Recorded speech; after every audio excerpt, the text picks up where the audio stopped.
Okay, so I just stumbled upon this crate called glowstick that makes working with tensors in Rust way easier. Have you heard about it? No, I haven't. What's so special about it? It literally tracks tensor shapes in the type system. Like, wait, what? That changes everything for type safety. Wow, that's actually really interesting.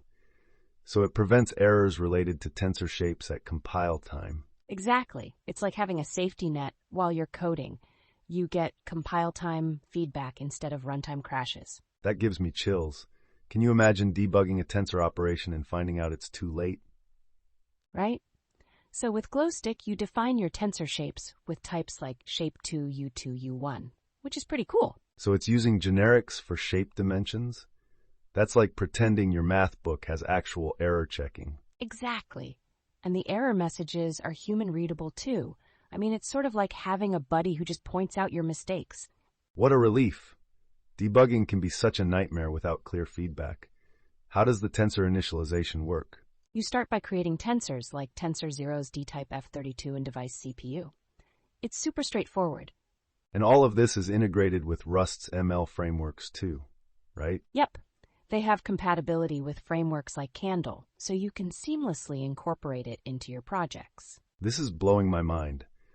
I mean, tensors are foundational for machine learning, and this makes them way more accessible. Totally.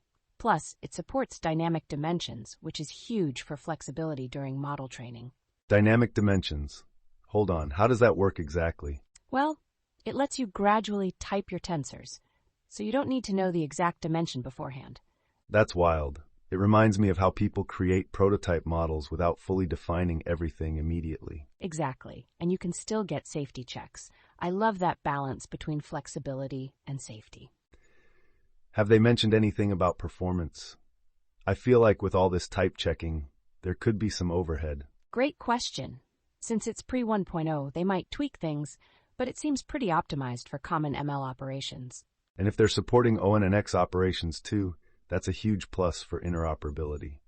Right? Just think about how many existing models you could run or adapt. It's like opening all these doors. But wait, there's a catch, right? They mentioned breaking changes could happen. Yep, it's still in development, which means you're kind of playing with fire. But that's the excitement of it. So it's like a new toy, but you might need to keep an eye on updates. I love it. Exactly. And they're providing examples in their directory to help users get started, which is really user-friendly. This is such a good example of how evolving programming tools can reshape our approaches to complex problems. Right? Just imagine developing ML models with this ease and safety. Makes me excited to dive into Rust. So if we put all this together, adding glowstick to your toolkit could seriously level up your ML game. Absolutely. It's all about making things simpler but safer. That's the future we want, isn't it? For sure. I can't wait to see where this technology goes next. What a time to be coding. And it leaves me pondering how many other tools out there could be improved with this kind of approach. Exactly. Could this be a wave we're going to see more often? I hope so. Imagine if every framework did this. Programming would become more intuitive for everyone. That's the goal. And really, it just opens up the field for more exciting innovations in machine learning and AI. Totally.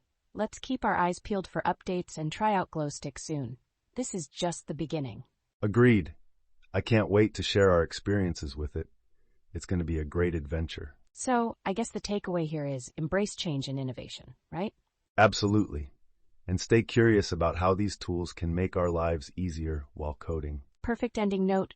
Let's see how it evolves. Exciting times ahead.